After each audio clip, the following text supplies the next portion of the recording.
ভূমিকম্প সম্বন্ধে হলো ভাই, এটা সবার ক্ষেত্রেই আমাদের একটু সতর্ক, যেহেতু ভূমিকম্পের কোনো আর্লি ওয়ার্নিং অন্যান্য দেশে আছে কি না আমি জানি না, বাট আমাদের দেশে ওইরকম কোনো আর্লি ওয়ার্নিং দিতে পারে না। তবুও কেউ কেউ বলতেছিল যে 10 সেকেন্ড আগে নাকি একটা ওয়ার্নিং দেয়।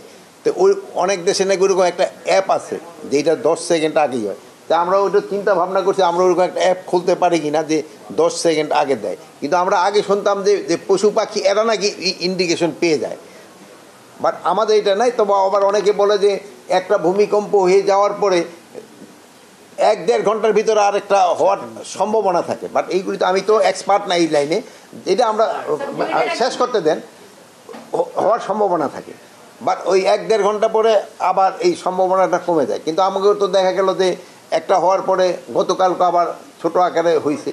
তো এইগুলি তো আমরা এক্সপার্ট না, এগুলি আমরা নেক্সটবারে ওই হয়তো আবহাওয়া যারা আছে এই ব্যাপারে এক্সপার্ট তাদের সাথে কথা বলবো। আরেকটা দেশ হলো আমাদের সবাই যেসব বাড়ি ঘর তৈরি করি এগুলির সময় আমাদের একটু দেখতে হবে ওই যে বিল্ডিং কোডটা যেন মেনে চলা হয়। যদি বিল্ডিং কোড না মেনে চললে কিন্তু এই ভবিষ্যতে আরও অবস্থা খারাপ হওয়ার সম্ভাবনা। আরেকটা জিনিস হলো আমাদের থেকে জলাশয় টলাশয় ভরে ওখানে কিন্তু আমরা বিল্ডিং করে ফেলি, ওইগুলিও কিন্তু খুব একটা রিস্কি থাকে।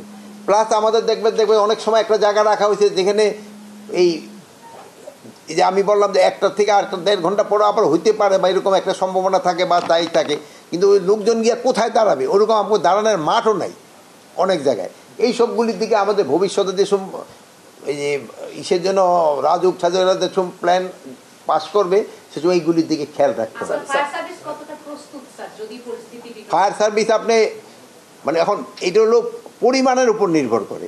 এই ছোটোখাটোগুলির যেমন প্রস্তুত আপনি দেখছেন ফায়ার সার্ভিস সাথে সাথেই কিন্তু রেসপন্স করছে, কিন্তু খোদা না করুক বড় ধরনের কিছু হলে কী ধরনের ওইটা তো সেই সময় বুঝাতে হবে। আর দোয়া করেন যেন বড় ধরনের কোনোটা যেন না হয়।